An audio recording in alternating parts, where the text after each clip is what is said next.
കൂട്ടുകാർക്ക് നല്ലൊരു രാത്രി ആശംസിച്ചുകൊണ്ട് മാമ്പഴത്തിന്റെ പുതിയ വീഡിയോയിലേക്ക് സ്വാഗതം. നമുക്ക് നേരെ ആദർശിന്റെ നയനയുടെയും നാളത്തെ നല്ലൊരു പ്രൊമോ വിശേഷം കണ്ടാലോ. അങ്ങനെ ഇന്നത്തെ വിശേഷത്തെ നമ്മൾ കണ്ടു.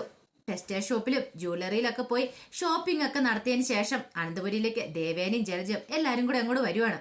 വരുന്ന സമയത്ത് മിറ്റത്ത് വന്നു കഴിഞ്ഞപ്പോ തന്നെ നല്ല കറിയുടെയൊക്കെ സ്മെല്ല് വന്നു. അങ്ങനെ സ്മെല്ല് വന്നതിനെ കുറിച്ച് പറഞ്ഞുകൊണ്ടിരുന്ന് കഴിഞ്ഞപ്പം നബി പറഞ്ഞു, ഒരു കാര്യം ചെയ്യാം, ഇനിയിപ്പൊ അടുക്കളയില് നമുക്ക് ഇവിടുത്തെ ആണുങ്ങളെ നമുക്ക് നിർത്താന്ന് പറയാം. നല്ല കാര്യമല്ലേ, നല്ല കറികളും കാര്യങ്ങളൊക്കെ ആണെങ്കിൽ പിന്നെ നമ്മളെ അടുക്കളയൊക്കെ ഉണ്ടല്ലോ എന്ന് പറയാം. ഇതങ്ങോട്ട് ദേവേനിക്ക് ഇഷ്ടപ്പെട്ടില്ല. ദേവേന പറഞ്ഞു, പിന്നെ നിനക്കിവിടെ കെട്ടിലമ്മ ചമഞ്ഞിരിക്കാനായിരിക്കുമല്ലേ അടുക്കളയിൽ ഇവിടുത്തെ അനന്തപുരിയിലെ ആണുങ്ങളെ കയറ്റിയിട്ട്. ഇത് കേട്ടത് നബി പറഞ്ഞതേ, ഇമാതിരി വർത്താനൊന്നും എന്റെ അടുത്ത് പറയണ്ട, അതൊക്കെ നയനയുടെ അടുത്ത് പറഞ്ഞാൽ മതി. അതെ, ഇങ്ങനെയൊക്കെ കേട്ടോണ്ടിരിക്കാൻ എനിക്ക് പറ്റില്ലെന്ന് പറയാം. കാരണം നയനെ പോലെ എല്ലാം മിണ്ടാതിരുന്ന നവ്യെ കേൾക്കുമെന്നല്ല വിചാരത്തോടു കൂടിയിട്ടാ ദേവയാനി പറഞ്ഞേ. പക്ഷെങ്കില് ദേവയാനി അവിടെ അടിച്ചെടുത്തുവാണ് നവ്യ ചെയ്തത്. നവ്യക്ക് നാക്കിന് എല്ലില്ല എന്ന് പറഞ്ഞിട്ടുണ്ടെങ്കിൽ ഇങ്ങോട്ട് എങ്ങനെയാണ് പ്രതികരിക്കുന്നത്, തിരികെ അങ്ങോട്ടും അതുപോലെ തന്നെ ആയിരിക്കും നവ്യ കൊടുക്കുന്നത്. നയനെ മിണ്ടാതിരിക്കുന്ന വെച്ചിട്ടുണ്ട്, നവ്യ മിണ്ടാതിരിക്കില്ല. ഇത് കേട്ട് ഞാൻ മുത്തശ്ശി പറഞ്ഞു, ദേവേനി നീ ഒന്നും മിണ്ടാതിരിക്കുക, വെറുതെ എന്തിനാ വഴക്കുണ്ടാക്കാൻ പോകുന്നേ, നീ വടി കൊടുത്ത് അടി വാങ്ങിയതല്ലേന്ന് ചോദിക്കുക. ഇവളക്കല്ലേ ഇത്തിരി കൂടുന്നുണ്ട് എന്ന് പറയണം. ഈ സമയം ജലജ പറഞ്ഞു, ഞാൻ അപ്പോഴേ പറഞ്ഞിട്ട് വല്ല കാര്യമുണ്ടോ, എല്ലാരും കൂടെ എന്നെ കുറ്റപ്പെടുത്തും, ഇപ്പൊ ഇവളുടെ സ്വഭാവം മനസ്സിലായില്ലേന്ന് ചോദിക്കുക. ഈ സമയം ദേവേനി പറഞ്ഞു, അതെനിക്ക് മുമ്പേ മനസ്സിലായ കാര്യമാ, ഇപ്പോഴല്ലാന്ന് പറയണം. നബി പറഞ്ഞു, മനസ്സിലായല്ലോ, അന്നേ കൂടുതൽ ഇനി പറയാൻ വരണ്ടെന്ന് പറയാം. മുത്തശ്ശിക്ക് മനസ്സിലായി, ഇനി ഇവിടെ വന്നിട്ടുണ്ടെങ്കിൽ മിക്കവാറും കയ്യാങ്കളി വരെ നടക്കുന്ന. അതെ, ഒന്ന് കേറി വരുന്നുണ്ട് അങ്ങോട്ടെന്ന് ചോദിക്കുകയാണ്.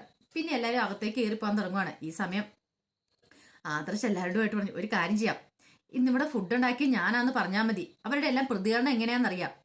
നയനെ വിചാരിച്ചോണ്ടിരിക്കുന്ന ഇവിടെ ആരും ഒന്നും ഉണ്ടാക്കത്തില്ല, കാരണം അവള് പറഞ്ഞു തന്നില്ലല്ലോ, അപ്പൊ അതുകൊണ്ട് ഒന്നും ഉണ്ടാക്കത്തില്ലെന്ന് വിചാരിച്ചോണ്ടിരിക്കുന്നേ. ഒരു കാര്യം ചെയ്യാം, നമുക്ക് സാറിനെ അങ്ങോട്ട് മാറ്റി നിർത്താന്ന് പറയാം.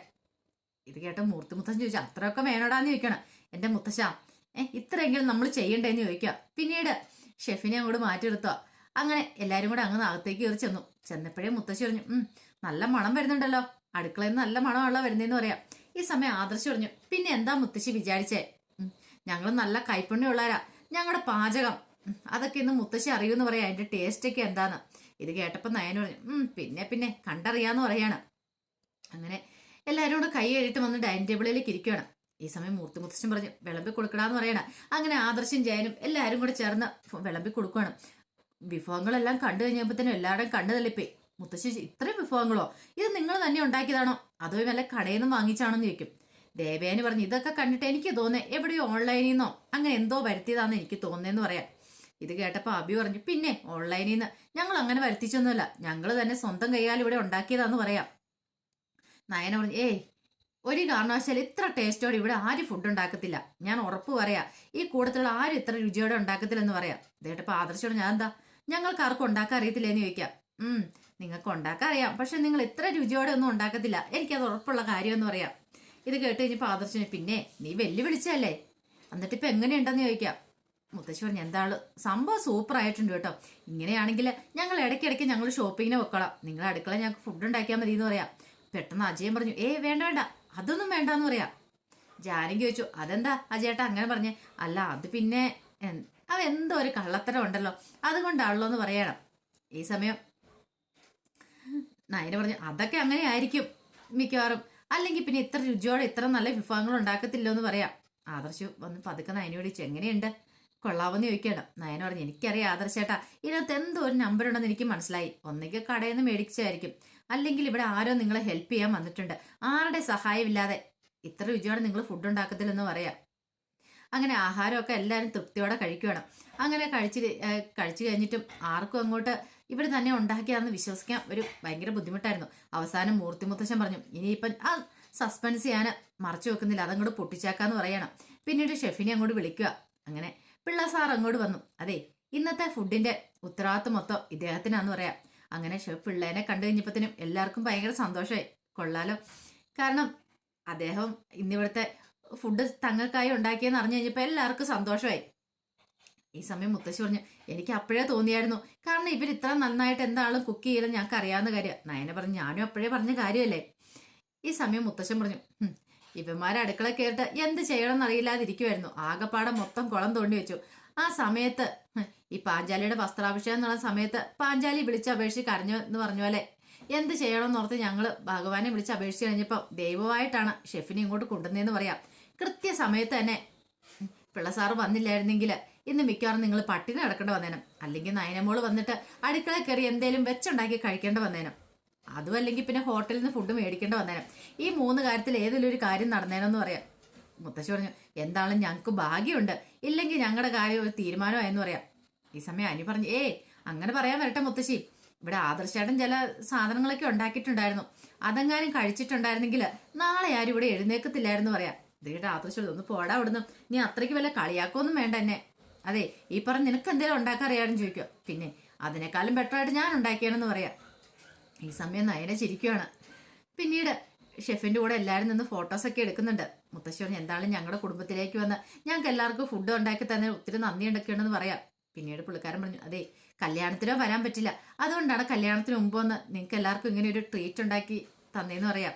അങ്ങനെ അതിനുശേഷം പുള്ളിക്കാരൻ അങ്ങോട്ട് പോവാണ്. ഈ സമയം നയന മുറിയിലേക്ക് കയറി ചെന്നു. നയന മുറിയിലേക്ക് ചെന്നിപ്പോൾ ആദർശ് ചോദിച്ചു, എന്തൊക്കെ വാങ്ങിയെന്ന് ചോദിക്കാം. നയന പറഞ്ഞു, പ്രത്യേകിച്ചൊന്നും വാങ്ങിയില്ല ആദർശേട്ടാന്ന് പറയാം. അനാമയ്ക്കുള്ള ഓർണമെന്റ്സും കാര്യങ്ങളൊക്കെ വാങ്ങിച്ചോളെന്ന് പറയാം. ഈ സമയം നയന ചോദിച്ചു, അല്ല ഞാൻ ഫോൺ എടുക്കാത്തതുകൊണ്ട് ആദർശേട്ടൻ എന്നോട് ദേഷ്യം ഉണ്ടോ എന്ന് ചോദിക്കാം. ഇത് കേട്ട ആദർശ് പറഞ്ഞു, ദേഷ്യം ഉണ്ടായിരുന്നെന്ന് വെച്ചാൽ ആദ്യം ദേഷ്യം ഉണ്ടായിരുന്നു, പക്ഷേ എങ്കിൽ പിള്ള സാറ് വന്നതോടുകൂടി ആ ദേഷ്യം അങ്ങോട്ട് പോയി. കൃത്യസമയത്ത് തന്നെ സാറ് വന്ന് നല്ല മനോഹരമായിട്ട് ഞങ്ങൾക്ക് ഫുഡ് ഉണ്ടാക്കി തന്നില്ലേ. ഒരു പക്ഷേങ്കിൽ നീ വിളിച്ചു പറഞ്ഞാൽ പോലും ഇത്ര രുചിയോടെയുള്ള ഫുഡ് കഴിക്കാൻ പറ്റുമായിരുന്നു എന്ന് ചോദിക്കാം. നയന പറഞ്ഞു, അത് ശരിയാ, ഞാൻ വിളിച്ചു പറഞ്ഞാൽ പോലും ആദർശാണ് ഇത്ര ഭംഗിയായിട്ട് ഫുഡ് ഉണ്ടാക്കത്തില്ലായിരുന്നു. എത്ര നല്ല ടേസ്റ്റോടുകൂടി അദ്ദേഹം ഫുഡ് ഉണ്ടാക്കി തന്നെ. ഈ സമയം ആദർശം അതാ പറഞ്ഞേ, വെല്ലു വിളിച്ചപ്പോൾ നീ ഇത്രയൊന്നും ഓർത്തില്ലല്ലേ എന്ന് ചോദിക്കാം. പിന്നെ ഇപ്പൊ പിള്ള സാറ് വന്നില്ലായിരുന്ന കാണായിരുന്നു, ഇവിടെ നാണം കെട്ട് തല കുനിച്ചിരിക്കണേന്ന് പറയാം. പിന്നെ അങ്ങനെ ഞങ്ങൾ നാണം കെട്ട് തല കുനിച്ചിരിക്കുന്നൊന്നുമില്ല, ഞങ്ങൾ ഹോട്ടലിൽ നാളും മേടിച്ച് തന്നേനെന്ന് പറയാം. ഇത് കേട്ടപ്പോൾ നയനെ ചിരിച്ചു, അതെനിക്കറിയാന്ന് പറയാം. ഈ സമയം അനി ആകെപ്പാട് ടെൻഷനിലാണ്. എനിക്കാണ് നന്ദുവിനെ ഒന്ന് കാണണമെന്നുണ്ട്. കാരണം എല്ലാവർക്കും ഡ്രസ്സ് എടുത്ത് കൂടത്തില് അനി നന്ദുവിനും കൂടെ ഡ്രസ്സ് എടുത്തിട്ടുണ്ടായിരുന്നു. ഇനി അവളെ ആയിട്ട് ഒഴിവാക്കാൻ പറ്റില്ല, അവൾക്കും കൊണ്ടേ കൊടുക്കണം. പക്ഷെ ഇതും കൊണ്ട് ചെന്നിട്ടുണ്ടെങ്കിൽ അവൾക്ക് ഇഷ്ടപ്പെടുവോ, അങ്ങനെ ഒരു ചിന്ത അനിയുടെ ഉള്ളിലുണ്ടായിരുന്നു. പക്ഷെ അതൊന്നും നോക്കിയിട്ട് കാര്യമില്ല, കല്യാണമല്ലേ, അവൾക്ക് കൊണ്ടേ കൊടുത്തേക്കാം. അവളുടെ മനസ്സിൽ എന്താണെന്നൊന്നും അറിയത്തില്ല, പക്ഷെ എന്താണെങ്കിലും കൊണ്ടേ കൊടുക്കണം എന്ന് വിചാരിച്ച് അനി എന്ത് ചെയ്യാണ്, നന്ദുവിന് വാങ്ങിച്ച ആ സാരിയുമായിട്ട് നേരെ പോവാണ്. അങ്ങനെ ചെന്ന് കഴിഞ്ഞപ്പം നന്ദു അവിടെ ഉണ്ടായിരുന്നു. നന്ദുവിനെ കണ്ടു കഴിഞ്ഞപ്പം അനി പറഞ്ഞു, അതെ നന്ദുവിനെ കാണാൻ വേണ്ടി ഞാൻ വന്നാന്ന് പറയണം. നന്ദു വെച്ച് എന്താ, നന്ദുവിന് ഭയങ്കര ടെൻഷൻ, ഇനിയിപ്പോൾ എന്തേലും പ്രശ്നമാവോ, ഇങ്ങോട്ട് വന്നെന്ന് പറഞ്ഞ് ഇനിയിപ്പോൾ അനിയുടെ അങ്ങനെ കല്യാണം മുടങ്ങിയ അതോടുകൂടി തീർന്നു. പെട്ടെന്ന് അനിയോട്, നീ പേടിക്കൊന്നും വേണ്ട നന്ദു, ഞാൻ നിനക്ക് ഒരു സാധനം തരാൻ വന്നാന്ന് പറയണേ. എന്ത് സാധനം? അതെ കല്യാണത്തിന് എല്ലാവർക്കും ഡ്രസ്സ് എടുത്ത് കൊടുത്തില്ല, ഞാൻ നിനക്കും ഡ്രസ്സ് എടുത്തായിരുന്നു, അപ്പം നിനക്കത് തരാൻ വന്നാന്ന് പറയണം. ഇത് കേട്ട നന്ദുവിന്റെ കണ്ണ് നിറഞ്ഞു. നന്ദു പറഞ്ഞു, എന്തിനാ ഇതൊക്കെ, ഇതിന്റെ കാര്യമൊന്നുമില്ല, വെറുതെ എന്തിനാ, ഇതെങ്ങാനൊക്കെ അനാമിക അറിഞ്ഞിട്ടുണ്ടെങ്കിൽ അത് പിന്നെ വലിയ പ്രശ്നമാവെന്ന് പറയാം.